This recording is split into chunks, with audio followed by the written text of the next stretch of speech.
Harbolnas masih jauh, Lebaran dan Hari Raya udah lewat. Tapi ada loh yang rajin courting sini, courting sana. Bukan di mall atau marketplace. Obral courting ini sedang terjadi di pengadilan kita. Sekali lagi, pesta courting terjadi di Pengadilan Tinggi Jakarta. Masih ingat kan mereka memotong hukuman untuk Jaksa Pinangki Sirna Malasari? Sekarang mereka mengurangi hukuman untuk Joko Chandra. Terdakwa kasus penyuapan sederet pejabat di Kejaksaan Agung dan Kepolisian ini dapat potongan hukuman sebanyak 1 tahun penjara. Awalnya dihukum 4 tahun 6 bulan, sekarang jadi 3 tahun 6 bulan. Ya lumayan lah, 30% lebih diskonnya. Kalau kita lagi belanja, diskon 30% itu kan lumayan bisa bikin hilaf kan? Courtingan hukuman untuk Joko Chandra kali ini dengan alasan karena Joko sudah menjalani pidana penjara terkait kasus sebelumnya, pengalihan utang atau sesi Bank Bali di tahun 2009. Alasan lain, Joko juga sudah menyerahkan dana yang ada dalam escrow account Bank Bali sebesar 546 miliar rupiah. Duh, gimana sih? Fakta bahwa yang bersangkutan pernah terbukti bersalah melanggar hukum, kok jadi alasan hukuman berikutnya jadi lebih ringan? Orang yang pernah melanggar hukum ketika mengulangi lagi perbuatannya, mestinya dihukum lebih keras lagi dong. Apalagi kejahatan yang kedua ini untuk kabur dari hukuman kejahatan pertama. Jelas-jelas kejahatan kedua dilakukan untuk melecehkan hukum dan pengadilan. Kok malah jadi alasan untuk diberi keringanan?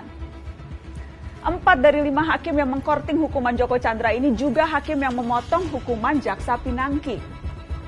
Ladies and gentlemen, please welcome Muhammad Yusuf sebagai Hakim Ketua, Haryono, Singgih Budi Prakoso, dan Reni Halid sebagai Hakim Anggota.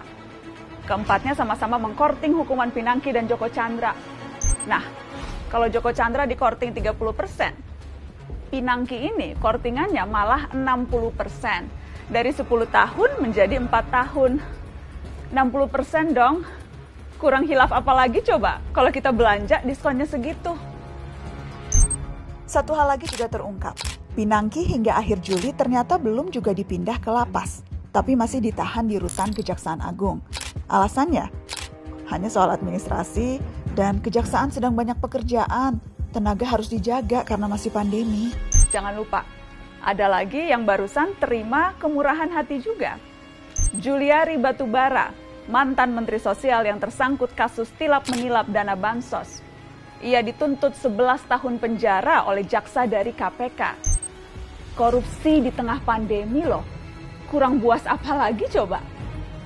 Perlu digarisbawahi, jaksa yang menuntut 11 tahun itu dari KPK. Iya, KPK anak buahnya Pak Firly Bahuri. KPK yang sekarang itu, yang beberapa bulan lalu berani koar-koar soal hukuman mati mereka yang menilap uang rakyat di masa pandemi. Penegakan hukum ini soal bobot, soal ukuran, juga soal kepantasan. Yang pegang kendali memang hanya beberapa, tapi kita bisa menilai seberapa impas dan pantas. Akil Mohtar, Ketua Mahkamah Konstitusi yang tersangkut suap pemilu kada, bisa dituntut seumur hidup. Kenapa yang mencatut uang makannya rakyat miskin yang sedang terjepit karena pandemi, kok hanya 11 tahun? Repot ini, repot. Tujuan sanksi yang berat adalah memberi efek jera, agar kita semua siapapun itu ngeri dengan hukumannya, agar siapapun jadi berpikir ratusan kali sebelum berbuat jahat. Kalau hukumannya ringan, tuntutannya enteng, dan masih dikorting sampai 60% begitu, siapa yang kapok? Di mana-mana flash sale itu, diskonan itu, untuk mengundang orang datang dan belanja. Korting hukuman korupsi ini kan jadinya kayak undangan ya. Undangan untuk yuk, belanja yuk. Tapi belanjanya pakai uang rakyat, uang kita-kita juga. Kita lagi yang nombok. Rakyat lagi yang harus urunan lewat pajak, urunan subsidi. Dan ini beneran loh. Jadi, selama rentang 2001 sampai 2015, diperkirakan kerugian negara karena korupsi mencapai 203,9 triliun rupiah. Namun total hukuman finansial yang diberikan kepada koruptor hanya 10,42% saja atau hanya 21,26 triliun rupiah. Ini belum ngitung biaya sosial dari praktek korupsi. Kalau pakai hitungan ICW itu, 203,9 triliun dikurangi 21,26 triliun, negara masih nombok sekitar 182 triliun lebih.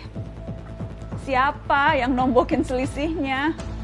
Ya siapa lagi selain kamu, saya, kita semua para pembayar pajak. Yang harus kapok kan para koruptor ya. Kok malah lama-lama kayak kita yang kapok ya?